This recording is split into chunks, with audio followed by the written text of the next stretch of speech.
मैं तो डर गया था, घबरा गया था, क्योंकि मुझे भी बहुत से मिले ऐसे वास्तुकार जो कहते तोड़ना पड़ेगा, लेकिन आपने तो उसको बिल्कुल ही समतल कर दिया। और ऐसा हो सकता है तोड़ना न पड़े और उसका दोष भी नहीं दूर नहीं, हो जाए। बिल्कुल तोड़ना भी नहीं पड़ेगा और शुक्ला जी उसके दोष भी दूर हो जाएंगे, क्योंकि जहाँ भगवान होते हैं, कहते हैं जा पर कृपा राम की होई ता पर कृपा करे सब कोई।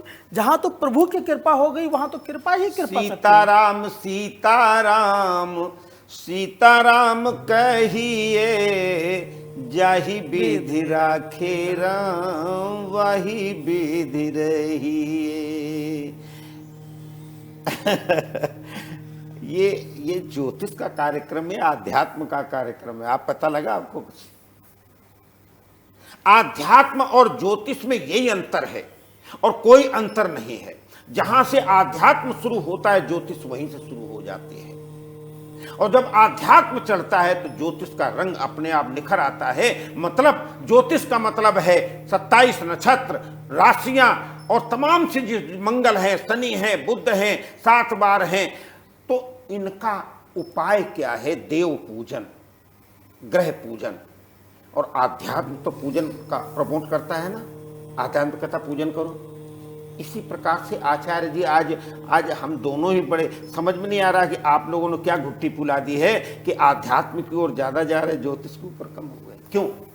क्योंकि जब परोपकार की इच्छा होती है ना, ज्योतिष की इच्छा नहीं, केवल पैसा, जितनी कुंडली बना दे, जितनी चीजें बना दे, उस पैसा आ जाएगा, ऐसा कोई ध्येय नहीं। इसीलिए तो आध्यात्म और ज्योतिष, जैसा गुरु जी ने बताया, पूजन। और हाँ, जो पूजा बताएंगे गुरु जी, उसमें विशेष पूजा किस प्रकार से, वास्तु की। अभी देखिए, मुझे नहीं पता था कि आप वास्तु के भी इतने जानकार हैं, लेकिन याद रखना, फोन करते समय आप अगर एक्चुअल स्थिति बताएंगे कि इस दिशा में ये, इस दिशा में ये, तो इसमें क्या दोष क्या है, इसमें नुकसान क्या है, फोन पे ही आपको बता दिया जाएगा कि इसमें ये नुकसान है और उसके लिए ये कीजिए तो आपका सही हो जाएगा।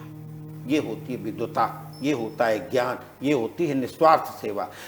गुरुजी जैसे कहते बाहर दरवाजे के बाद, आज मैं थोड़ी चर्चा कर लूं, जरूर जरूर, क्योंकि मुझे नहीं पता था आप तो वास्तु के इतने बड़े, आप तो एक तो बताते नहीं, कुछ बड़े संकोच करते हैं। ट्रांसफार्मर कहते दरवाजे का अगर सामने हो तो अहित होता है, तो ट्रांसफार्मर को थोड़ा बदला जाएगा। देखिए, ट्रांसफार्मर दरवाजे के सामने होना, उसमें अहित तो है ही, लेकिन सबसे ज़्यादा डर भी होता है, सबसे ज़्यादा वक्त ये भी लगता है कि ट्रांसफार्मर है वो तो बदला नहीं जा सकता है। लेकिन हाँ, मैंने पहले अभी यही बोला कि जहाँ भगवान होते हैं वहाँ सब कुछ अपने आप ठीक होने लगता है। तो पहले आप कॉल करें, कॉल करके हम आपको ये देखें कि वर्तमान समय की स्थिति क्या है, देश काल परिस्थिति क्या है बता रही है, तो उसके आधार पर हम आपको टिप्स देंगे, कार्य करेंगे, उपाय करेंगे, मोबाइल पर ही इनको मैं दूंगा। इससे ज्यादा और निस्वार्थ भाव की सेवा क्या होगी कि वास्तु का दोष भी, अगर आपके मन में चिंता है, अगर आपके मन में कोई खटका है, अगर आपके मन में कोई ऐसा कचोट रहा है कि ये वास्तु दोष है और इसको हम ठीक नहीं कर सकते, हमारी ताकत नहीं, हमारी औकात नहीं है, ऐसे लोग आ जाओ। तो इस प्रकार से क्या करना क्या चाहिए हमें? तो ज्योतिष, आध्यात्म और जो पूजन बताए और वास्तु। चलिए, आप प्रश्न कोई भी भेजिए, आप फोन कीजिए, पूछिए वास्तु के विषय में, और उसका सारा सारांश गुरुजी आपको 2 मिनट बताएंगे। आप कुछ करो तो ना। अब इससे ज्यादा और ज्यादा छूट क्या हो सकती है कि वास्तु वालों को आप बुलाते, इतना लंबा चौड़ा खर्चा करते हो और बाद में कह देते हो कि ये बात है, ये बात है, ये बात है। भैया, ऐसा कुछ भी नहीं है। इसी प्रकार से किसी भी समस्या, किसी भी प्रकार की कोई बीमारी, किसी प्रकार से कोई रोग, किसी प्रकार से कोई व्यापार नहीं चल रहा, संतान नहीं हो रही, आपस में झगड़ा है, कुटुंब में बैर है, आपस में किसी प्रकार का वैमनस्य, सब कुछ दूर होगा, सब कुछ सही होगा।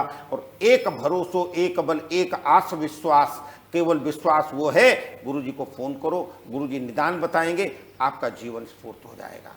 प्रणाम करता हूं आपको, आप सब लोगों को धन्यवाद।